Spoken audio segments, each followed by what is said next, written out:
Hey, it's Albanese with Online with Alva, and today I'm bringing you a recipe video for banana nut oatmeal. This is my favorite go-to oatmeal, favorite go-to breakfast, and I love this one. It keeps me full, gets me through the day, and really fuels my body for a workout. All right, these are the ingredients, and of course, I'll put them all in the description box below. But we're gonna get right into it. So I'm starting with a small pot, turning my heat on medium, and we're gonna start out with some silk vanilla almond milk. This is the unsweetened kind, and I'm just following the instructions that's on the back of the steel cut oat container. So this one calls for 1.5 cup of almond milk.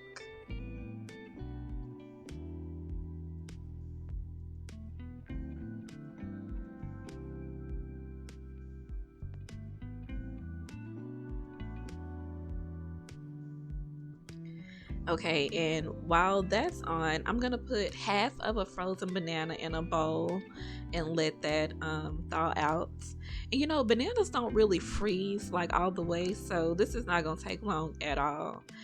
It's frozen on the outside, but it's gonna be super easy to mash up. So I'm gonna let that hang out and defrost while the milk is boiling, and you just want it to get to a simmer. So as you can see, it got bubbles across the top and around the perimeter of the pot. And that's how you know it's ready. So I'm just adding a little cinnamon. I don't really measure anything. I kind of eyeball it, but I will put some measurements in the description box. I'm adding cinnamon and some vanilla extract. This is probably 1 or 2 teaspoons. Yeah, something like that. Let the spirit guide you. All right, so I'm gonna mix that up very thoroughly. You don't want any clumps of cinnamon or extract in your almond milk. So make sure you mix that up really, really good.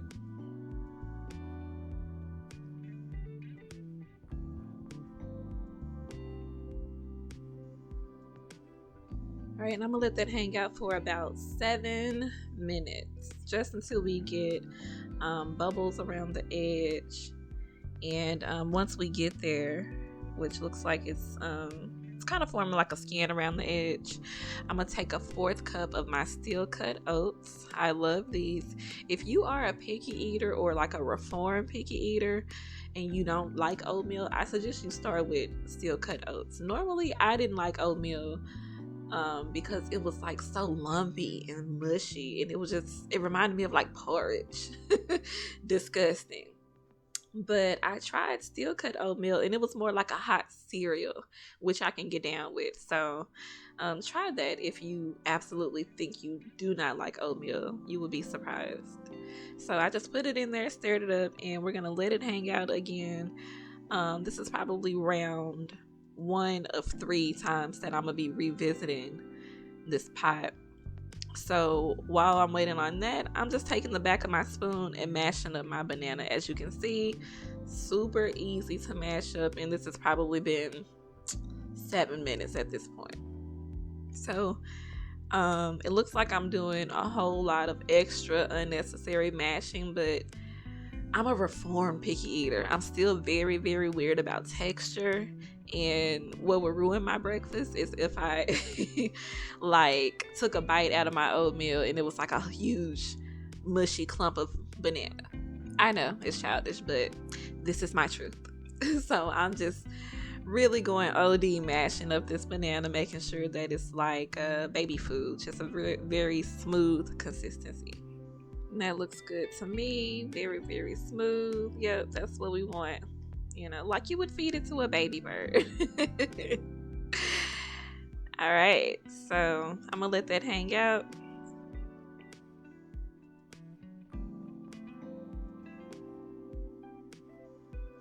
All right, so now we got some action. This is round 2 of probably 3, maybe 4. I can't even remember. But you just want to make sure you keep this moving. It's not that hard to keep it from burning, but again, back with the texture. Once you let it like sit and hang out, it'll form like a little layer of skin, gross, skin on top. So I just like to constantly revisit and stir it up just to kind of, I'm pretty sure it's just like milk, but it grosses me out to see it. So I'm gonna keep stirring this. I think this is round 2. Stirring it up, make it, see, look at that around the edges. Ew. Mix it up, and just pretend that it's not looking gross. But by now it's been cooking for a good 10 minutes. Starting to smell very good, but it's not done yet. All right, as you can see, look at the spoon. It's gonna have like these dark brown bits. You could stop right here if you like a hot cereal porridge type of situation, but there's still a few oats that need to kind of break down. So this is round 3, round 4, I lost track. But as you can see, the more I stir it, you can kind of see the bottom of the pot now, which is letting me know that the liquid, the almond milk, is starting to like cook down or whatever. So we are getting close. All right, it's smelling good. You can see me dancing in the background because it's almost time to eat. I know I'm not the only one. All right, and I think, yep, there we go. So like, again, you can see it's kind of thickening up on us, and right about here is where I want to turn the heat off, and we're gonna add our mashed banana. And the banana was overripe. I like to buy bananas and let them get super spotty, dark brown. That's where all the sugar is, and that'll keep you from having to add additional sugar to your oatmeal. Brown sugar, white sugar, we don't need that. We're making a healthy breakfast. You don't want to taint it with additional sugars. So that's what that banana's good for. And I'm just overly mixing it, making sure that banana is fully incorporated. Looking good, looking good. And my secret ingredients for picky eaters: peanut butter. This is some organic, old-fashioned, crunchy peanut butter, again with the texture. It has, you know, the chopped up peanuts in it, so that'll help you if oatmeal is too mushy for you. All right, a serving is 2 tablespoons. Look at this. How many of you can honestly say that's how much peanut butter you eat? We never eat that much, but you know, I'm trying to watch my figure, trying to stick with my macros, so I'm measuring and going by the nutrition label. That's how much peanut butter we're supposed to eat. Okay, we probably normally eat like 2 or 3 or 4 tablespoons, but this is 2 tablespoons of peanut butter. I love peanut butter, so I'm gonna be scraping this spoon trying to get all of my peanut butter. I want my whole tablespoon. So we're gonna mix this in really, really good. You don't want any clumps. And I mean, it's a butter, so not that difficult to get it mixed in. Okay, it's getting thick.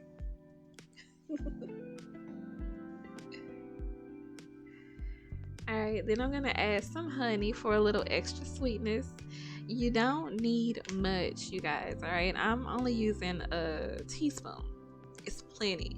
And you want to know why it's plenty? Because I've been kind of watching my added sugar. So I'm only having sugar if it's like fruits or a naturally occurring sugar like honey. Once you like, I challenge you to do it for like 7 days. Everything is going to be overly sweet to you, to the point where you'll realize we really have been overdoing it on the sugar, and this is pretty much more than enough. So that's a half a teaspoon, and I'm gonna just do another little drop to make my full teaspoon. I mean, this plus that super, super ripe. You saw how brown that banana was. It was so sweet. This is plenty. All right, I forgot to show y'all. I put some sliced almonds. I put it in the pot, and then I just used the rest to garnish on top. And we done.